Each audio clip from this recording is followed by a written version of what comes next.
سلام، من آیدا قاضی هستم و این ویدیو توسط تیم پایتخت رسانه تولید شده. برای دیدن ویدیوهای بهتر و بیشتر لایک و سابسکرایب فراموش نکنید. توی این ویدیو میخوام بهتون نود روتو رو توضیح بدم. نود روتو خیلی کاربردی هستش. با زدن شورتکی او توی نودگرف نوک میاد. روتو و ماسک رو توی کلیناپ ها، کالر کارکت و لایه بندی فوتیج ها استفاده میکنن که توی همه پروژه ها معمولا از روتو استفاده میشه. گوشه سمت چپ تصویر ابزارهای این نود هستش. وقتی بیزیر رو باز کنیم با کلیک کردن روی صفحه و نگه داشتنش یک نقطه ایجاد میشه که دو تا دستگیره داره. این دستگیره ها گردی و تیزی گوشه شیپمون رو به همون میده به این صورت. وقتی که روی اولین نقطه‌ای که کلیک کردیم کلیک کنیم اون شیپ بسته میشه. دومین گزینه‌ای که میتونید با شیپ رو بکشین کاسپ بیزیر هستش. فرقش اینه که نقطه ها بسیار تیز و شارپند. گزینه بعدی بی اسپلاین هستش که نقطه ها توی این بسیار گرد هستن. بعدی الیپس برای کشیدن دایره یا بیزی. همینجوری که سلکت کنید و بکشین میتونید یک بیزی بکشین به این حالت. ولی اگه شیفت رو نگه دارین از نقطه‌ای که شروع کردین یک دایره بهتون میده. برای رکتنگل هم همینطوره. اگه شیفت رو نگه ندارید میتونید مستطیل بکشین و از داش فرق کنه. ولی اگه شیفت رو نگه دارین یک دونه مربع میده که از داش با هم یکیه. خب کاسپ رکتنگل فرقش با رکتنگل اینه که توی رکتنگل این نقاطی که داریم دستگیره داره که میتونید تکون بدید. مثلا اگه کنترل رو بگیریم میتونید دستگیره های اینو تکون بدید. حالا فدر اضافه کرد. هر نقطه‌ای رو که بگیرید و کنترل رو نگه دارید میتونید فدر به اون نقطه یا اون خط بدید. حالا توی کاسپ رکتنگل این دستگیره ها رو نداره. تفاوتش با اون اوپن اسپلاین هم لاین میکشه به این صورت. یک لاینه که تو خالیه و اگه وصلش هم نکنی یه خط براتون میکشه که ما اینو بیشتر برای تارمو استفاده میکنیم. اس رو که بزنید میره روی حالت سلکت و شما با این دستگیره ها میتونید این خطا رو پهن یا باریک کنید. برای مو خیلی کاربردیه و دیتیل خوبی به کارمون میده.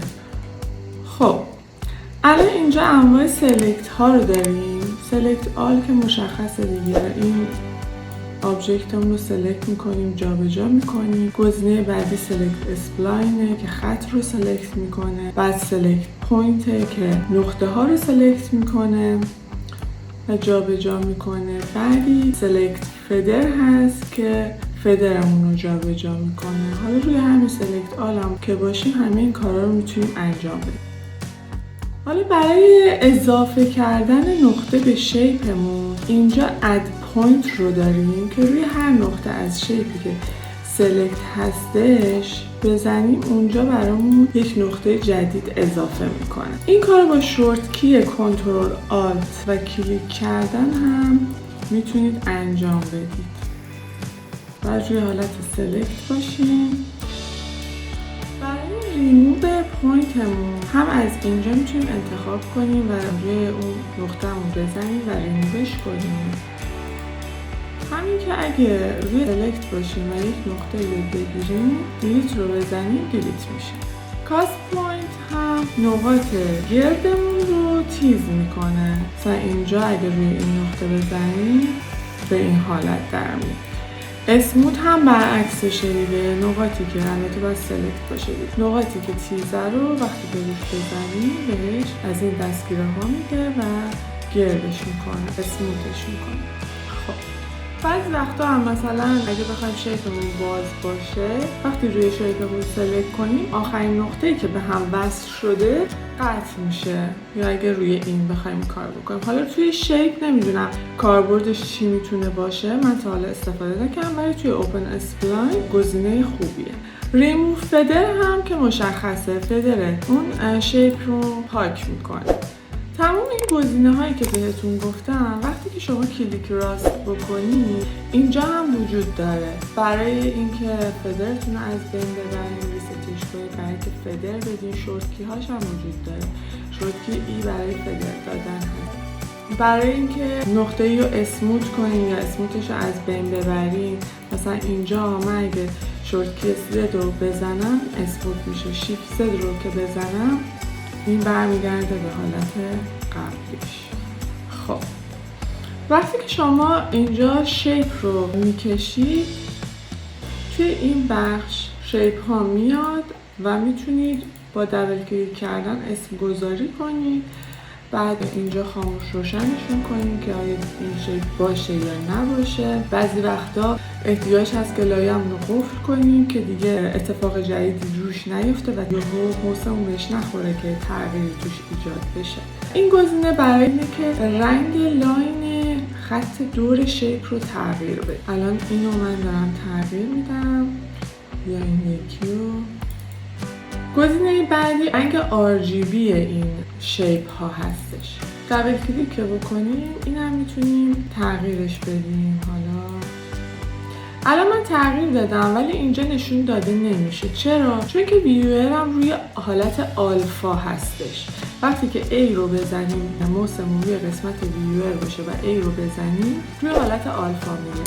وقتی که دوباره A رو بزنیم میره روی حالت RGB. وقتی که روی RGB میذاریم اینجا هیچی دیده نمیشه. دلیلش اینه که آوتپوت ما روی آلفا قرار داره. وقتی اینو بذاریم روی RGB قرار میگیره. حالا ببینم که این شیپمون رو رنگش عوض کنیم به این صورت. در حالت RGB رنگ شیپ اینه. این شیپ دیده نشد چون که بازه. ما اگه اینو کلوزش رو بزنیم این هم دیده میشه. الان وقتی روی حالت آلفا بذارم دیده نمیشه چون آوتپوت هم گذاشتم روی RGB. پس اگه بخوام هم RGB شو ببینم هم آلفا شو ببینم باید بذارم روی RGB A که وقتی A رو میزنم آلفا شو ببینم، وقتی RGB رو میزنم RGB شو ببینم. کلا ما بیشتر از حالت آلفای روتو استفاده میکنیم. گزینه بعدی اینورت میکنه، یعنی که الان توی شیپمون گرفته بود برعکسش رو انجام میده دیگه، بیرون شیپ رو میگیره توش خالی میمونه. از این گزینه ها معمولا از این ردیف زیاد استفاده نمی کنیم ولی من توضیحش رو بهتون میدم. اینجا هم مثلا بذاریم من یک دونه از اینا رو بذارم روی این یکی. توی این برخورد لایه ها با هم رو میتونیم داشته باشیم. یعنی چی؟ یعنی که مثلا دو تا لایه که رو همه این قسمتی که با هم مشترکه ازش کم شه یا فقط این قسمت دیده شه. این کارم معمولا با مرج میکنیم که بتونیم دسترسی راحت تری داشته باشیم. حالا من یک دونه اینجا نشون میدم. مثلا این قسمتی که با هم مشترکه اینجا خالی شد. حالا هم توی حالت آلفاش هم RGBش. گزینه بعدی هم برای موشن بلره. موشن بلر هم وقتی کار میکنه که ما اینجا انیمیت کرده باشیم، کلید خورده باشه. این نکته هم همیشه حواستون باشه. الان من روی فریم 28 هستم و اینجا این شیپ ها رو کشیدم. اگه بیام مثلا توی فریم بعدی اینو جا به جا کنم یا فرمش رو عوض کنم این از اینجا تا اینجا انیمیت میشه. باید حواستون باشه اگه میخواین که به شیپتون تکون نخوره اینجا کلید اضافه نزنید یا اگه زدین مثلا قبلیه رو حتما پاک کنید که شیپتون حرکت نکنه. ولی وقتایی هم هست که خب انیمیت میکنه و شیپ ما حرکت میکنه و احتیاج به موشن بلر داره. حالا موشن بلر رو اینجا اصلا یک تبی داره که بعدا راجبش صحبت خواهیم کرد. گزینه بعدی اینجا لایف تایمشه، یعنی چه تایمی این روتو دیده شه. الان روی آله تمام فریم هایی که توی این پروژمون هست این شیپ دیده بشه. حالا اینجا رو اون روی هر فریمی که باشی. الان من روی فریم 31 بودم، از فریم 31 به این ور دیگه این شیپ دیده نمیشه، قبلش دیده میشه. مثلا اگه اینجا روی 12 باشم اینو بذارم روی استارت فریم روی 11. از اینجا به بعد دوباره این شیپه از بین میره. سینگل فریم هم که روی همون فریمی که باشیم فقط توی همون فریم دیده میشه. فریم تو اند هم از همون فریمی که اینجا هستیم تا آخر دیده میشه و قبلش دیگه دیده نمیشه. فریم رنج هم که اینجا خودتون عدد میدین دیگه، میگین مثلا از فریم 5 تا 20 این لایه دیده بشه. میگه از 5 به قبل خاموشه تا 20 هستش، 20 به بعد دوباره خاموشه. قسمت سورس هم که الان روی کالر، همین کالری که ما گذاشتیم، اگه ما بک‌گراندمون به چیزی وصل باشه میتونیم اینا رو تغییر بدیم که معمولا از این گزینه استفاده نمی‌کنیم. نکته دیگه ای هم که توی این ویدیو بهتون بگم، یکی آوتپوت رو که بهتون توضیح دادم. توی مولتیپلایر هم جلوتر بهتون توضیح میدم.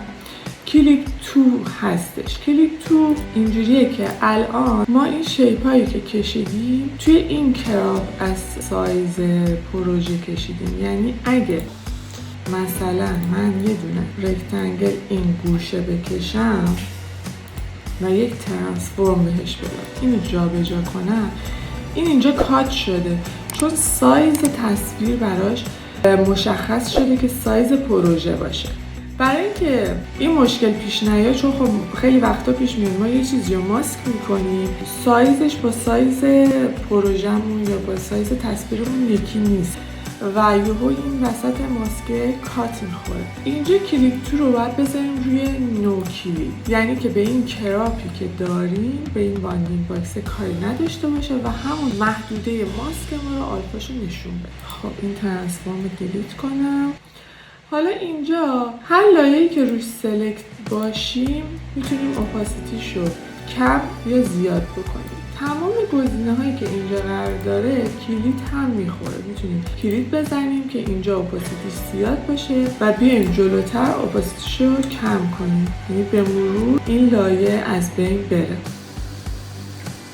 فدر هم به داخل و هم به بیرون لایه‌مونو فدر میده که معمولا خیلی کم پیش میاد باز از فدر اینجا ما استفاده کنیم. فدر فالاف هم شدت این فدر رو برامون کم یا زیاد میکنه. بعضی وقتا که تعداد لایه هامون زیاده شاید احتیاج باشه که بخوایم فولدر بندی کنیم. اینجا وقتی یه گزینه به علاوه بذاریم یه فولدر میاد که میتونیم براش اسم بذاریم و چیزایی که مربوط به اون یک قسمت رو، مثلا الان می‌خوایم رکتنگل رو بگیریم سلکت کنیم، با کنترل گرفتن و سلکت کردن این سلکت میشه، بگیریم بندازیم توی یه دونه فولدر که میتونیم به طور کلی اینو خاموشش کنیم یا روشنش کنیم و همه چیزایی که بهتون گفتم و تنظیمات رو روی این فولدر داشته باشید. برای دیلیت کردن هم که این گزینه منفی رو بزنید دیلیت میشه، یا اینجا لایه‌تون رو سلکت کنید دیلیت رو بزنید لایه‌تون دیلیت میشه.